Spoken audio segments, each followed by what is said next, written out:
Welcome to Inspiration and Transformation from the Banks of the Ganga with Sadhvi Bhagawati Saraswati, an American sannyasi living at the Parmarth Niketan ashram in Rishikesh, India. Sadhvi is president of the Divine Shakti Foundation, a charitable organization bringing education, vocational training, upliftment, and empowerment programs to women and children. Sadhvi is also Secretary General of the Global Interfaith Wash Alliance and Director of the world-famous International Yoga Festival. Join the musings of an American sannyasi as Sadhvi shares the wisdom and teachings of her guru, His Holiness Pujya Swami Chidanand Saraswatiji. Welcome, everyone, to Inspiration and Transformation from the holy banks of the sacred Ganga River in the land of Rishikesh, India. We'll begin with how can you keep yourself motivated when the only thing you are facing is rejection, dejection, and heartbreaks continuously. Not just one, not in one sphere, but in multiple spheres. So how do we keep ourselves motivated when we face rejection, dejection, and heartbreak? By remembering what our purpose is and remembering why we do things. If the reason that we do anything is due to some expectation of what we're going to get in response from it, we are setting ourselves up for heartbreak. This is the message that Lord Krishna emphasizes so deeply and in so many different ways in the Bhagavad Gita, that if you are attached to the fruits of your labor, if you are attached to what comes out of what you've done, you're setting yourself up for misery. The only thing we have control over is ourselves. And so if I'm unable to be motivated because what I'm facing is rejection, the question isn't super specific, but let's say I'm applying for jobs. I apply to 50 jobs, I get rejected. Let's say I'm an author. I write 50 articles or 50 stories or even 50 books or 50 poems. I send them to be published, I get 50 rejection letters. I'm a singer, I'm a dancer, I'm an actress. I make 50 videos of myself singing or dancing or acting. I send them off to agents and managers and whatnot. 50 of 50 are rejected. Well, if the reason that I'm writing,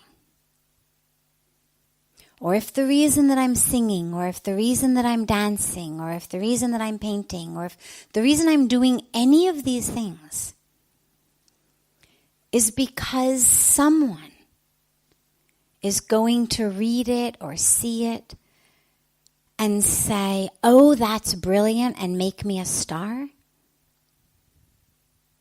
or make me their employee, or whatever it is I'm looking for. If the reason I'm doing what I'm doing is to get the job, to get the role, to get this, to get that, I've lost before I've even sent off the letter. I've lost before I've even sent off the cassette. I've lost before I've even walked in for the interview. Because what I've done is I've put my value, my worth, my life, my happiness in someone else's hands. Now, that's not to say that people don't need to make a living. And if you've got to put food on the table and you've been rejected from 50 of the 50 job interviews you've gone on, that you're not going to recognize a problem. But the problem there is not a problem in you, but it's clearly a problem in the types of jobs you're applying for. Or it's clearly a problem in the way you are applying for the jobs. But this is not something that should demotivate us. We're not living, and this is so important, we're not living for other people's approval and value. And if we are, then we're going to live in misery. Because if they value us, if what we got was not rejection, but what we got was appreciation, well, coupled with that appreciation comes always anxiety about getting it again. One story got published, one poem got published, I got hired for this. Oh my God, what if I can't do it again? Now they expect this of me, now they expect that of me, I'm not up to it.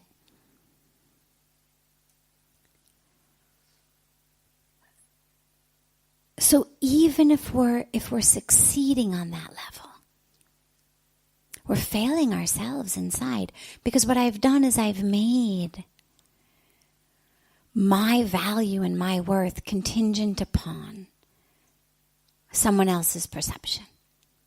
And this is where, in the Bhagavad Gita, Lord Krishna makes it so clear.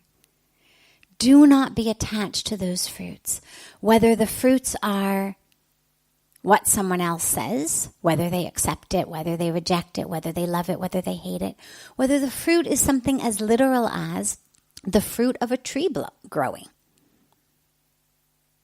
You can plant the seed. You can shine the sun on it. You can water it. But there's 100 other factors that have nothing to do with you that could come into play ensuring that that seed never sprouts. None of which is your fault. None of which makes you an unworthy person. But that are out of your control. An example about this that I've shared before is, which I love it though, it's a personal example of this, literal gardening.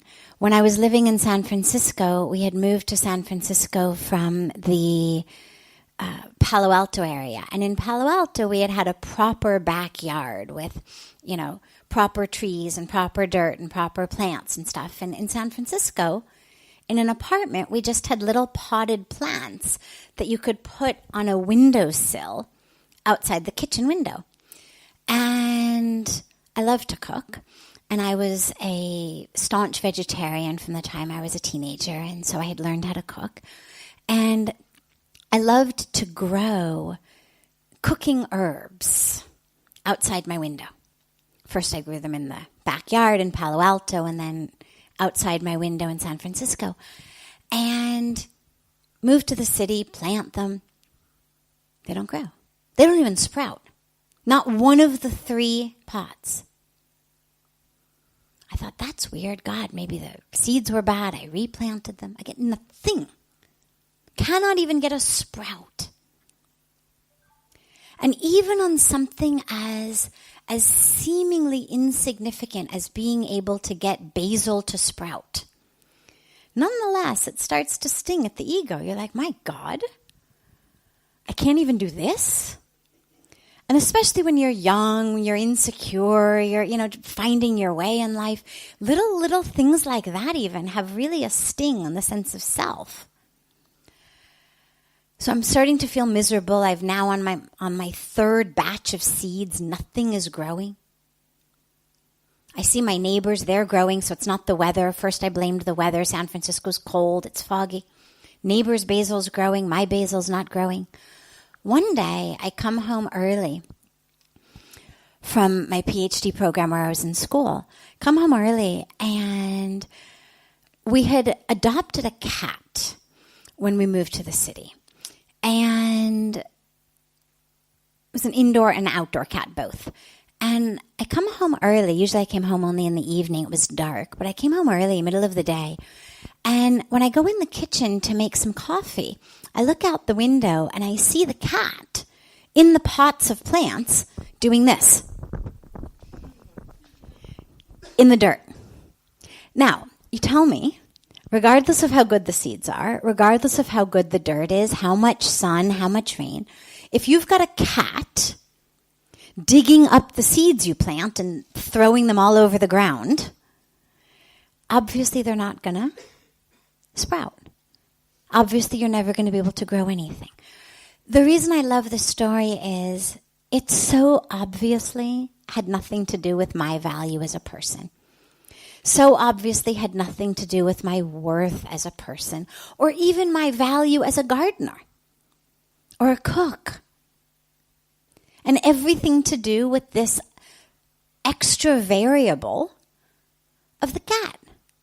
Nothing to do with me, nothing to do with the seeds, nothing to do with anything except a cat.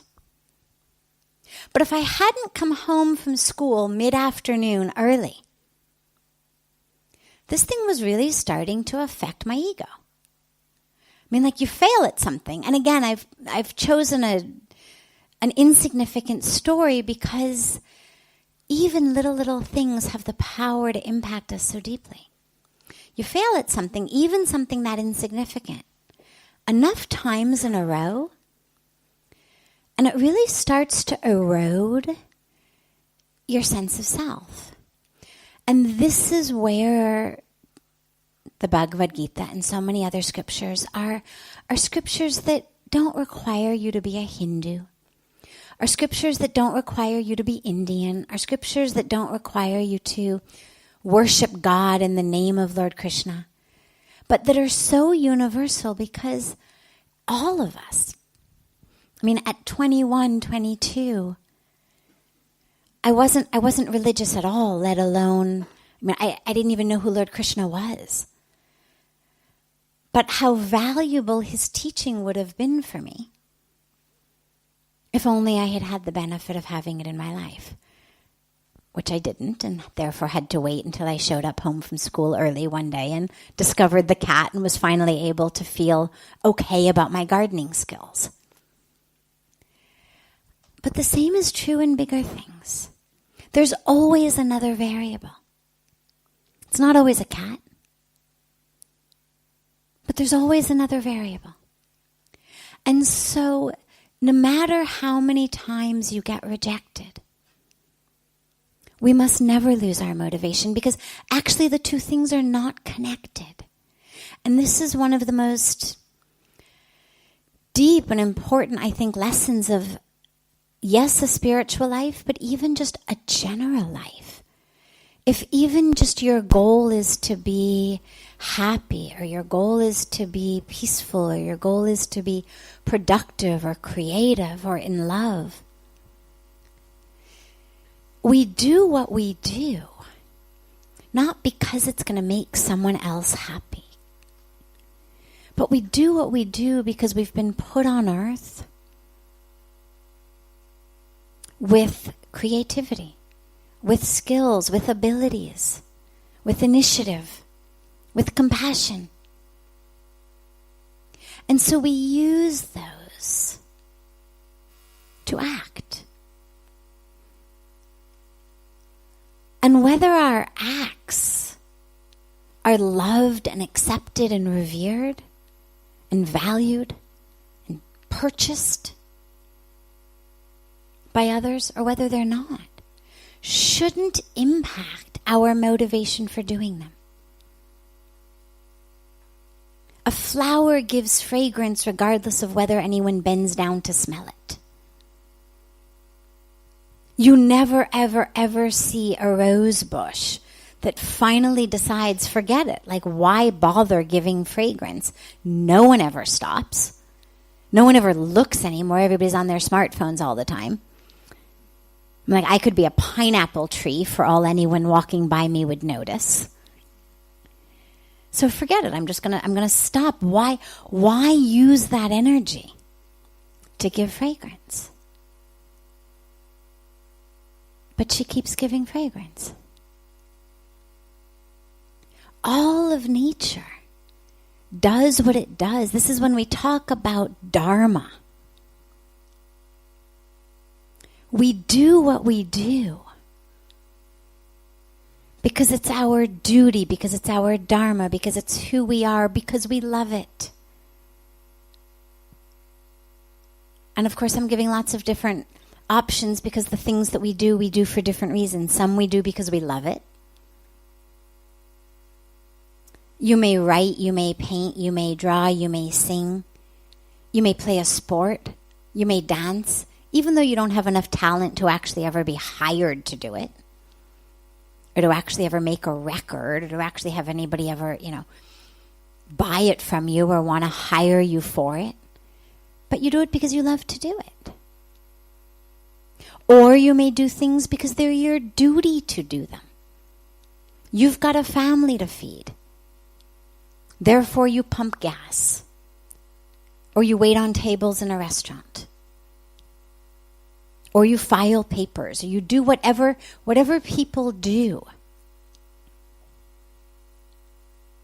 Based on whatever they can do. To make enough money to put food on the table.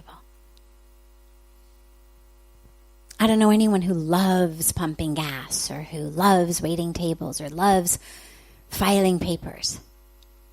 But they love their family. And the love of the family motivates them to pump gas, to wait tables, to file papers, to do whatever it is that they need to do that they wouldn't necessarily do otherwise, because there's a higher goal involved.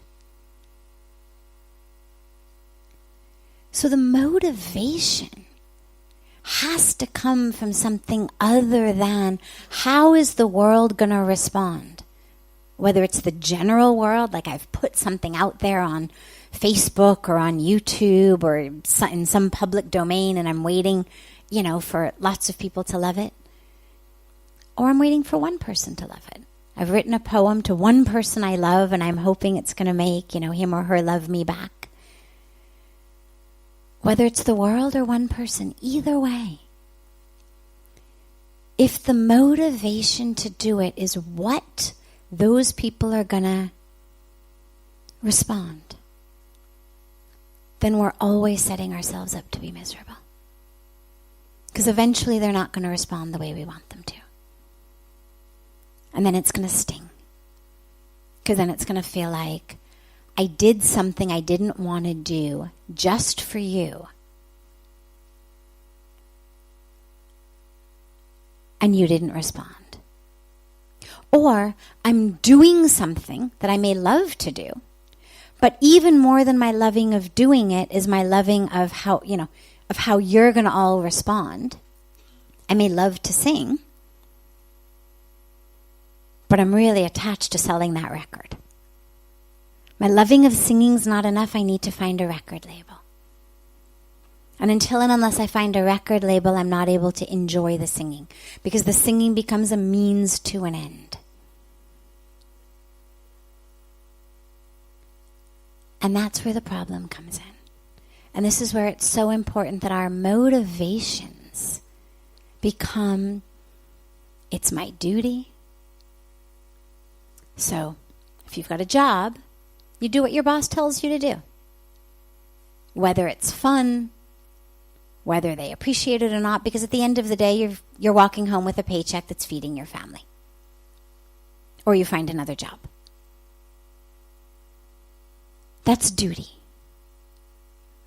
Or you do it because it's your dharma.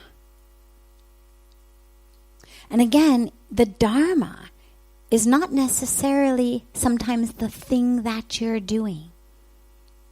Your dharma may be to serve. It's like the story that I tell all the time about the saint and the scorpion. So the saint is saving the scorpion time and time again from the water, even though the scorpion keeps stinging him, because his dharma is to save. Well, his dharma is not to be stung. And the saint certainly could wonder, my dharma is to save. How come I'm always getting stung? But if you look at it deeply, what you'll realize is the two things don't actually have anything to do with each other. The dharma to save, in that case of the saint, follows him wherever he goes. in that moment, it happened to happen in a river with a scorpion that stung him. But it also happened perhaps downriver with someone he helped across the river. Maybe it happened in the village where he took his breakfast to where he's going to take his dinner, in the family where he was begging for food, and when they brought him in for food, he said something or shared something or gave something or taught something or gave a blessing that helped the family. So he's moving through the world fulfilling that dharma. Sometimes it feels fulfilling. Gave a blessing, gave advice, gave healing to a family who touched his feet before he left. And sometimes it stings, literally. Like when it's the scorpion you're trying to save. So it's not that the dharma is wrong, or that the dharma is about getting stung, or the dharma is about getting walked all over, or that somehow maybe this isn't my dharma because look, I'm getting stung all the time. How could this be my dharma if I've got welts all over my hand? But this is where it's important to understand that more deeply. If our dharma is to serve, or to save, or to give, or to love, well, sometimes the people we are serving, saving, loving, giving to are going to love us in return. Sometimes they're going to hug us, sometimes they're going to kiss us, sometimes they're going to touch our feet, sometimes they're going to give us a bonus and a promotion, sometimes they're going to, do all sorts of things for us. Sometimes they'll ignore us, sometimes they'll step all over us, sometimes like the scorpion, they'll sting us. But we keep doing what we do because that's our dharma. And the third reason, and there may be more, this is just the three that come to my mind at this very moment, is because we love it. It may not be our duty, may not put food on the table.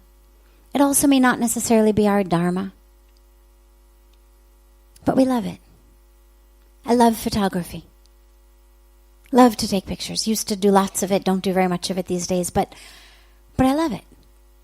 And there'll be times I'll find myself, with a camera in hand, just taking pictures of all sorts of things, and somebody will wonder, well, why are you taking, why that? What are you going to do with that picture? Because usually the pictures we take are pictures that go somewhere, and there's some benefit to them. They're going to go in a brochure. They're going to go on the website. They're going to, they're going to be used in some way. But the photography that I always did that I loved was just shapes and lights, and you do it and you think, well, what are you going to do with that? Where's that going to go? Well, probably nowhere. But there's a joy in just doing something you love. But again, if I had my motivation of, well, I'm going to post these on Facebook, and, the guy from the Met in New York is going to hunt down my email address and, email me and say, oh my God, we have to have a show of your photographs. And then every day I'd be going on Facebook wondering, where's the guy from the Met and why hasn't he contacted me yet? And suddenly all of the joy of doing it would dissipate. Why is a picture of some random person getting so many more likes than this picture that I thought was so beautiful? See, you get the ego all wrapped up in it. And you've brought misery into something that should have just brought joy. And so we do what we do again.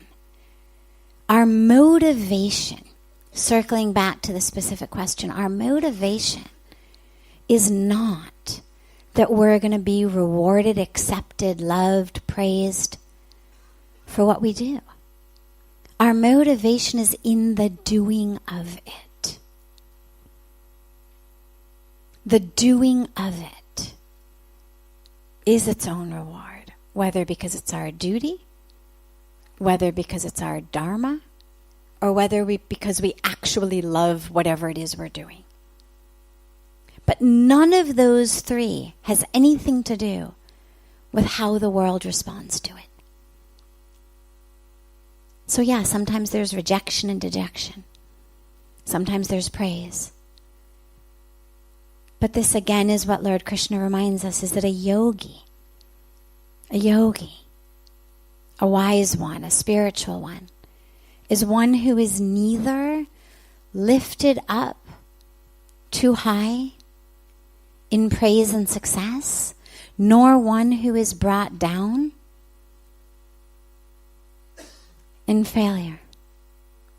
A yogi is one who is not affected, not raised and lowered like the waves on the ocean by wealth and poverty, pleasure and pain, success and failure.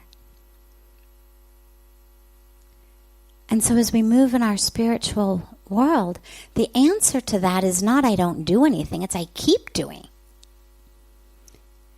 But I do for reasons other than to get that high of the praise, of the reward, of the love. Because if I love the highs, the lows are going to come. Ask any surfer. Every wave you ride going up, it's going to come down. And if you don't know how to properly ride, you're going to go splat on the beach. And so if we're hooked into the waves that go up, inevitably we're going to find ourselves drowning in the waves that come down. You're listening to OTR-FM, part of the IOM radio network. Being a radio host on IOM FM allows you to build your show on a rich platform with the power of the internet to fulfill your outreach goals and connect with a very specialized and global online audience, unlimited by time and distance. OMTimes Radio will provide you with web relevance, a recognizable conscious brand, and with the standard of excellence that has accompanied every single Circle of Hearts Radio is a sanctuary on the airwaves. Join me, Grandmother Alaya, in the circle on Sunday 2 p.m. Eastern as I share information to both enlighten and nourish your soul. Hi, this is Christina Ricci with RAIN. Every 2 minutes, another American is sexually assaulted. If you or someone you know has been sexually assaulted, you are not alone. Help is just a call or click away through the National Sexual Assault Hotline. Please call 1-800-656-HOPE, that's HOPE, or visit RAIN.org, that's RAINN.org. Brought to you by RAIN and this station. Welcome back to Inspiration and Transformation. I'm so glad to have you all back here with me. Pujya Swamiji spoke on New Year's Eve of the divine experience when he received his Guru's touch. You have also spoken of divine experiences during meditation. What is this like? Are you able to explain the feeling or experience? Also, is it possible for anyone to have a divine experience in this way, or are only some blessed to receive this? Okay, well, I knew who asked the other one. I don't know who asked this one. But first of all, everyone is able to have these experiences. But you have to be open. And a lot of times we think we're open, but we really actually have a very, very specific way in our mind that those divine experiences are going to come, what it's going to be like. And so we're open in that way at that time to that experience. But we're not open to it in a general sense. There's a beautiful story actually of a man who is a beautiful devotee of God, really a devoted man. And he was coming home one night, cold winter night, like tonight. And on his way, there was a beggar. And the beggar said to him, "Would you give me your shawl? I'm so cold." And the man wanted to help the beggar, but of course he also was cold. And so he was in a fix about what to do. And he took his shawl and he cut it in half.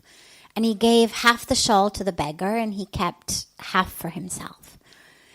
And that night he had a dream. And in his dream, he saw God.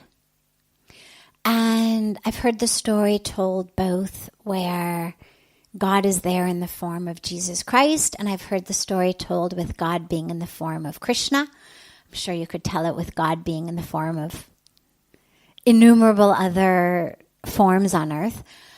And the divine was wearing half a shawl. And first of all, the man was so ecstatic to have the darshan of God in his dream. Oh my God, he'd always wanted this. But then he noticed that God was wearing only half a shawl. And he said, "Well, why are you only wearing half a shawl?" And the divine said to him, "Well, that's all you gave me."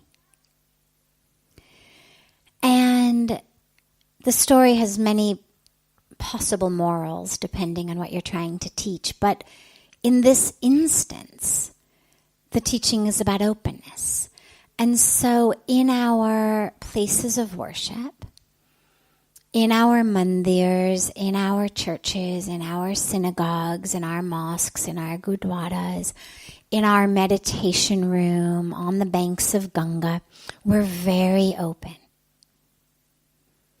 Perhaps if he had had an image of the divine in his place of worship, he would have immediately recognized it. But what happens when we're in our quote-unquote regular life is we're not quite so open. And so if you look back over history at people who have had divine experiences, yes, some of them took place in places of worship. But a lot of them took place in other places. My first experience, the one that changed my life, took place on the banks of Ganga. But I didn't know Ganga was holy. I was going down to just put my feet in the river and cool off and freshen up after a long, hot, sweaty trip from Delhi. I had no idea the river was holy. And so,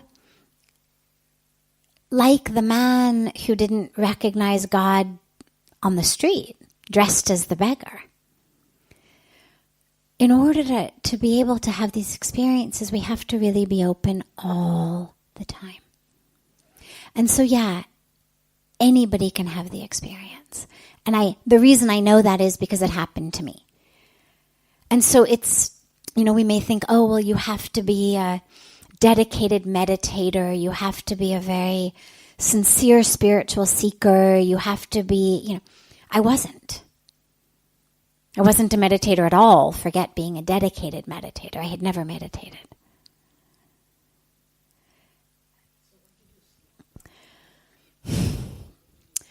What did you see? What did you feel? You'd think within 21 years I would have figured out a way to put words on it. And yet I haven't.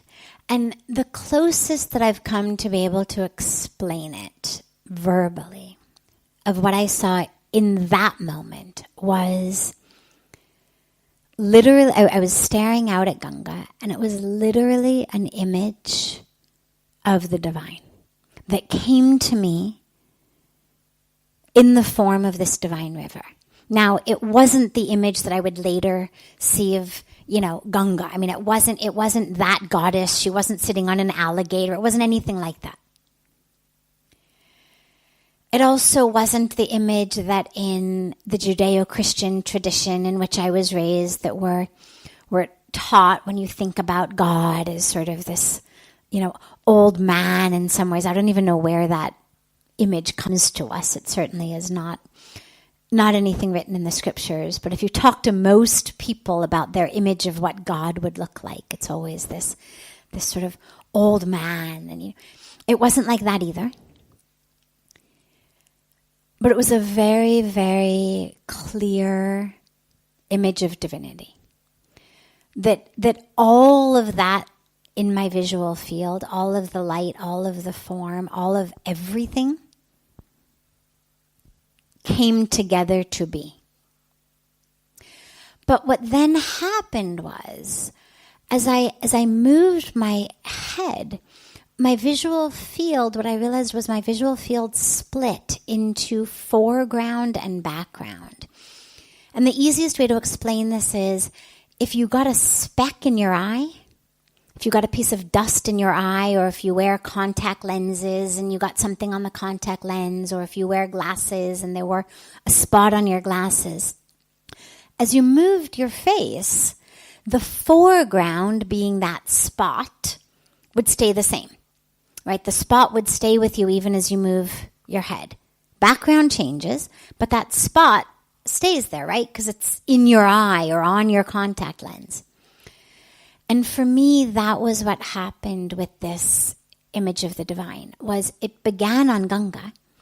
But then as I moved my head and saw pillars and steps and people and buildings, the background changed, but the foreground stayed the same. And so whatever I was looking at, whomever I was looking at, it was seeing God in them everywhere. And that's as close as I can come verbally to explain what it was like. But I think what's more important than what it looked like is what the experience inside is, because I've read a lot of different experiences of a lot of different people having experiences of God, and they're never the same. And so I think what's really important is that we not have any concept of, oh, this is what happens, this is what it's like. In all of the people I know who have had divine experiences, and all of the ones I've read about, they're all unique, they're all different, they're all individual. And so, but the experience, the inner experience, tends to share a very similar quality, which is a oneness with everything. That suddenly all of the borders between where we think we end and the world begins, that those disappear.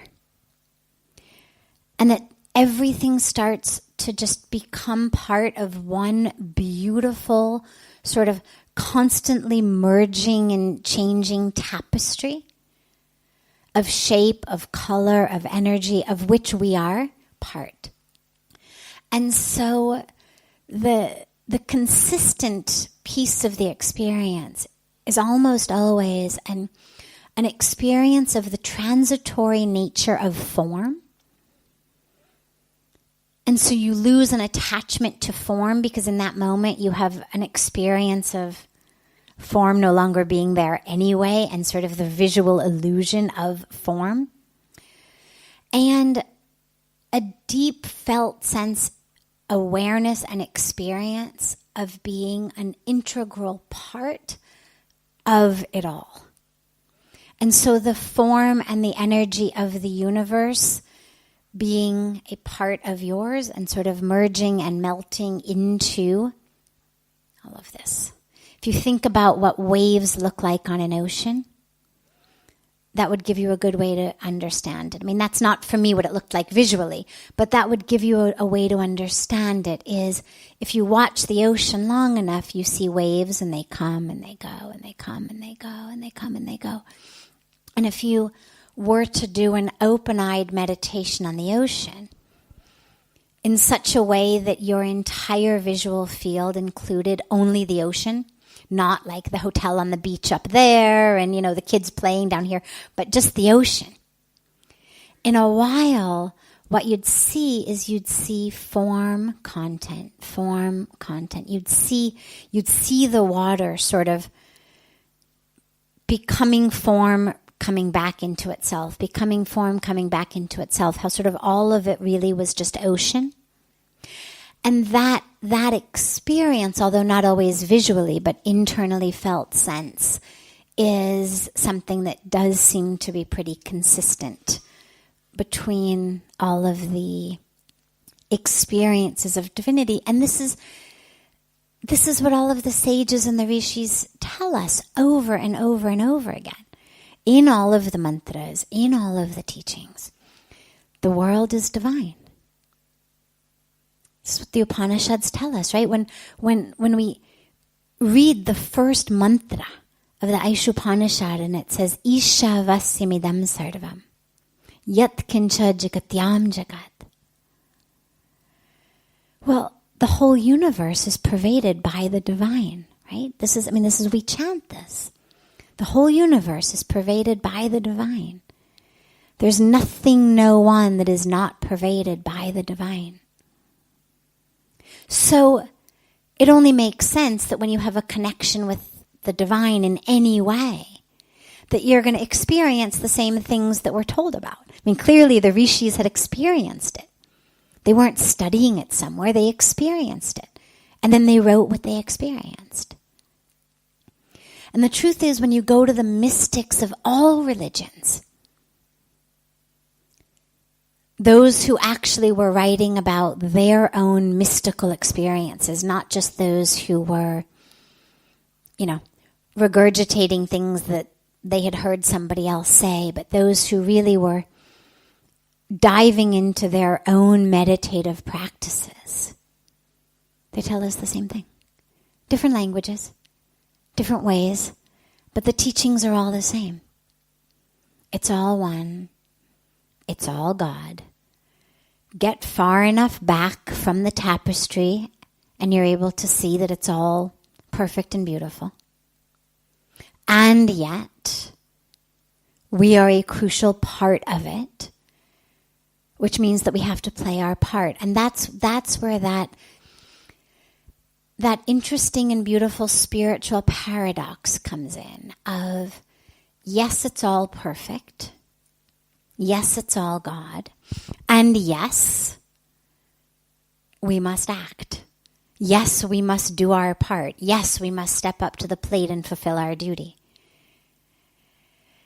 Which really seems like a paradox. If it's all God and it's all perfect, well then why we have to step up to the plate? Why do we have to do our duty? Who cares? I mean, why does anybody even have a duty if it's all already perfect?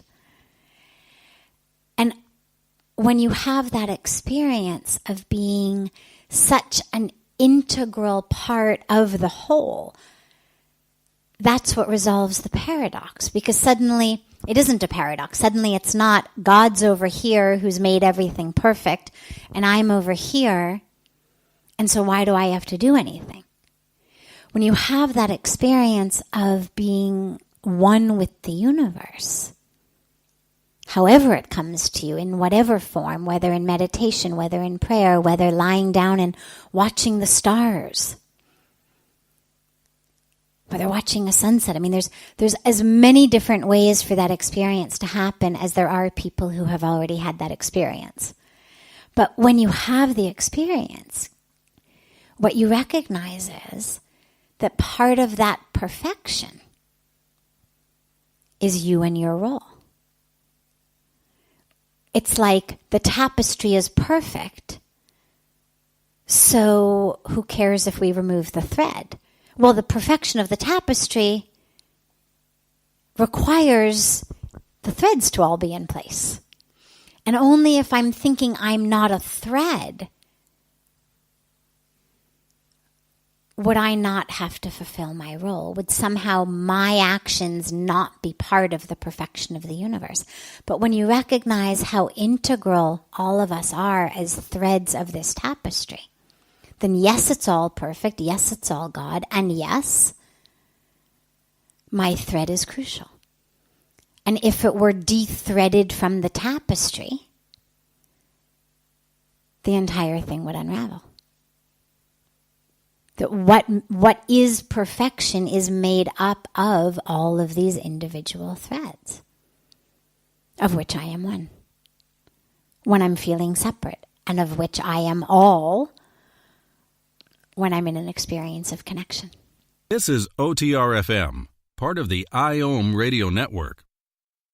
OMTimes Magazine is one of the leading online content providers of positivity, wellness, and personal empowerment. A philanthropic organization, their net proceeds are funneled to support worldwide charity initiatives via Humanity Healing International. Through their commitment to creating community and providing conscious content, they aspire to uplift humanity on a global scale. OMTimes, co-creating a more conscious lifestyle. Do you have time to read that inspiring book or that blog post you've been meaning to get to? In your busy world, how do you improve yourself and keep your life going? I'm Lisa Kay, and my Between Heaven and Earth radio show can transform your life just by listening. Be uplifted with inspiring topics, positive stories, and ideas that really work. Between Heaven and Earth radio is conscious living for your soul, every Wednesday at 4 p.m. Eastern Time. Baldwin with People for the Ethical Treatment of Animals. I grew up loving circuses and other traveling animal shows, but it never occurred to me what life might be like for the animals. Training wild animals to do things they don't understand takes force. Routine discipline with a hook or whip with the heel of a boot shows the animal exactly who's the boss. Don't patronize animal acts. Please contact People for the Ethical Treatment of Animals. 757-622-PETA. Welcome back. This is Sadhvi Bhagawati Saraswati with inspiration and transformation. In general, in a broad way, the only thing we have any control over is ourselves. That's a really good rule of thumb. And if that which we want to fix is the behavior of people around us, let it go to begin with. Doesn't mean we accept it, doesn't mean that we love it, doesn't mean we condone it, doesn't mean that we choose to be near it. But what it means is that we don't bash our heads against the wall trying to change other people. And you can't. You can't. And if you can, the only thing that changes them is energetically. No one's ever been berated into change. No one's ever been guilt-tripped into change. Nobody's ever been manipulated into change. The best that we get through those tactics is we get behavior modification. So they may change their behavior. But if we're really honest with ourselves, it's not actually the behavior that bothers us so much as their motivation for the behavior. So take a simple example. It really bothers me that my child doesn't clean up his room. It really bothers me that my husband or wife or child or whomever doesn't help me clean the house or do the dishes. Okay? Now, both of those things are things that really bother me, let's say. I could get through constant harassing of my children, of my spouse, of my family members, I could get behavior modification. Whether it's because I yell at them, whether it's because I sulk, whether it's because I use whatever other form of tactics I may use to get it, I'll get behavior modification.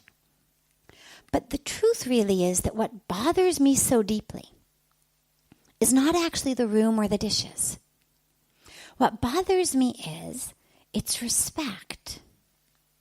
When my child doesn't clean up his room, what that means to me is I get up every day, I go to work, I bring home money. Yeah, I'd much rather be sitting in a jacuzzi all day long than filing papers or doing whatever my job may be. But I do it to bring home money so that I can buy him the things that he wants, so that I can buy him nice things to wear, so that I can buy him books, so I can buy him toys, however old he may be. And when he pays no attention to the things I buy him, and they're strewn all over the floor of his room, it makes me feel like it's my love and the days of my life, the hours of my days, my energy, my time, that is strewn all over his room. That's not a sweater. That's 2 hours of mom's work. And so when that sweater is crumpled up under his bed, it's my love that's crumpled up under his bed, if I'm really honest with myself about it. And that's why it hurts so much. And so him rolling his eyes and scurrying to clean up his room before I see it because he knows mom's going to be angry, but sort of doing it in one of those ways, with his sister or with my husband or whoever it may be, of, yeah, better get the room cleaned up before, mom sees it. That's not any more respectful than taking off his sweater and throwing it under the bed. I've gotten behavior modification, but I haven't gotten what I really want, which is a show of respect. And this is why you can't change another person. You cannot beat respect out of someone. You cannot manipulate love out of someone. And again, we try, and we get behavior modification. If you only brought me, flowers every once in a while, I would feel loved. Well, eventually, the person I'm saying that to is going to get his secretary to put a note in his diary once a week that something beeps on his phone that says, buy flowers for the wife. But that's not what I want. I don't want him to remember because his secretary reminded him. I don't want flowers that the secretary has to call in. I could buy myself flowers. What I want is that he should be thinking about me. That it should come automatically. So my manipulation, my beating, my insulting, my complaining isn't really bringing about any of the change that I want. So this is why on that level we say, can't change anything but yourself. So with regard to all of our interpersonal relationships, you can say, whether they're family, whether they're friends, whether they're colleagues, whether they're neighbors, whether whoever it is, only change yourself. Never try to fix another person. But when it comes to things in the world, poverty, people on the street, kids without schooling, well, there are things we can do. Now, we can't fix it all. I can't give food to every child on earth single-handedly. Just not enough resources. But we do as much as we can. And it's really hard to know where to do it and where not. And all I can share with you is what Pujya Swamiji does and how he operates, which is basically that which falls in his lap is that which God wants him to take on. I mean, those of us who have been here for a long time, sometimes we smile at ourselves because the number of times that he says things like, okay, no more projects until we've got the ones that we've already taken, and then inevitably, there's a new project. Why is there a new project? Because God has thrown something into his lap. Somebody has shown up and has said, God, there's this thing in this school or this hospital or this, village or this river or whatever it may be. There it is. So yeah, no new projects until God sends me a new project. At which point, yeah, it's what I'm supposed to do, because if I wasn't supposed to do it, God wouldn't have dumped it in my lap. God would have sent it somewhere else. And so rather than going out and trying to figure out, okay, what needs to be done, what problem should we address, It's much more a matter of make yourself available as an instrument. It's like that beautiful prayer by St. Francis of Assisi about make me, oh Lord, make me an instrument of your mercy. I can't recite it all. I don't remember, but it's beautiful. Where there is hatred, let me spread love. It's all that. But it's make me an instrument. Just use me. Wherever there is darkness, let me spread light in whatever way it may be. Whether it's light through education, whether it's light through putting money in the hands of someone, whether it's light through giving them toilets or clean water, whether it's light through planting trees, whether it's light through giving them hugs, through giving them a shoulder to cry on, whatever it may be. Oh God, let me be an instrument. And then just have faith that you're going to be used. This brings to a close this hour of inspiration and transformation. Thank you so much for joining me. I'm so glad to be together with you all each week. And I look forward to being together again next Thursday, same time, on OMTimes Radio.